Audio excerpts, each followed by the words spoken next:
and the silken, sad, uncertain rustling of each purple curtain thrilled me, filled me with fantastic terrors never felt before. Presently, to still the beating of my heart, I stood repeating, "'Tis some visitor entreating entrance at my chamber door. Some late visitor entreating entrance at my chamber door. Merely this, and nothing more."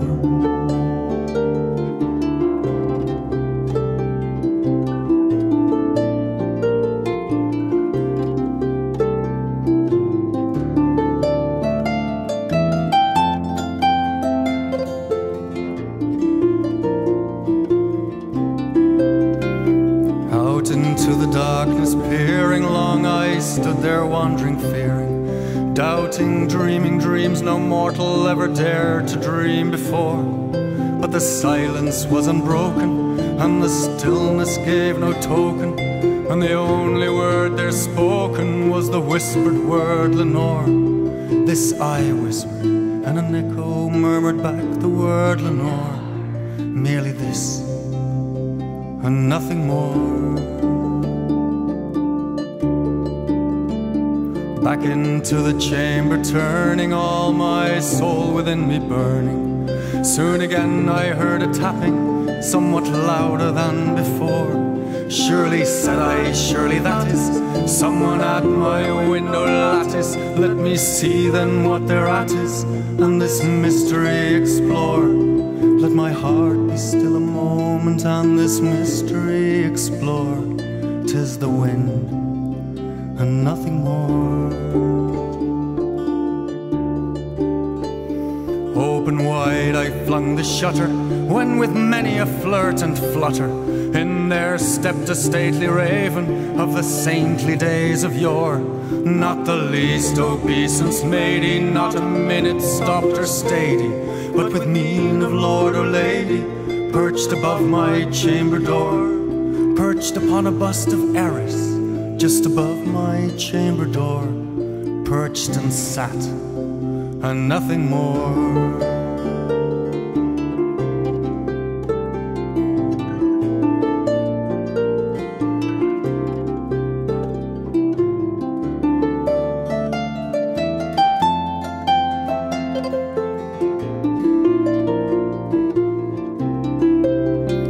Soon that ebony bird beguiling my sad fancy into smiling, by the grave and stern decorum of the countenance it wore.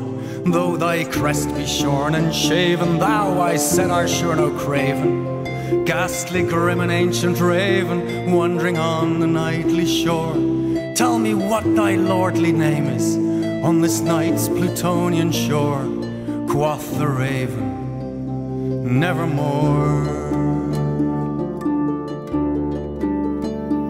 Now the raven, sitting lonely on that placid bust, spoke only that one word, as if his soul in that one word he did outpour. Nothing further than he uttered, not a feather than he fluttered, till I scarcely more than muttered, "Other friends have gone before.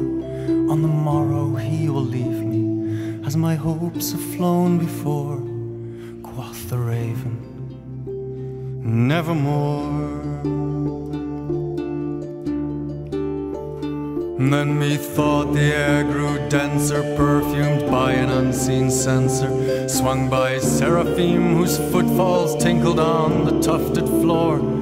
Once more on the velvet sinking, I betook myself to linking fancy on to fancy, thinking what this ominous bird of yore, what this grim, ungainly, ghastly, gaunt and ominous bird of yore meant in croaking, "Nevermore."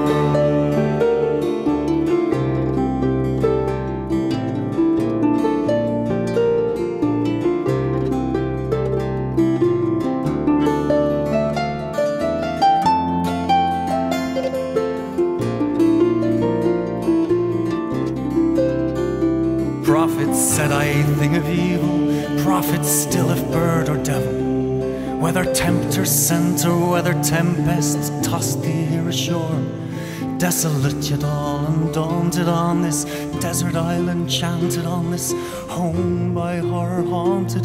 Tell me truly, I implore, is there balm in Gilead? Tell me, I implore, quoth the raven, nevermore. Prophet, said I, thing of evil, prophet still, if bird or devil, by that heaven stretched above us, by that God we both adore, tell this soul with sorrow laden, if within the distant Aidenn it shall clasp a sainted maiden, whom the angels name Lenore. Clasp her air and radiant maiden, whom the angels name Lenore. Quoth the raven, nevermore. Be that word our sign in parting, bird or fiend, I shrieked upstarting. Get thee back into the tempest and the night's Plutonian shore. Leave no black plume as a token of that lie thy soul has spoken. Leave my loneliness unbroken, quit the bust above my door. Take thy beak from out my heart and take thy form from off my door. Quoth the raven, nevermore.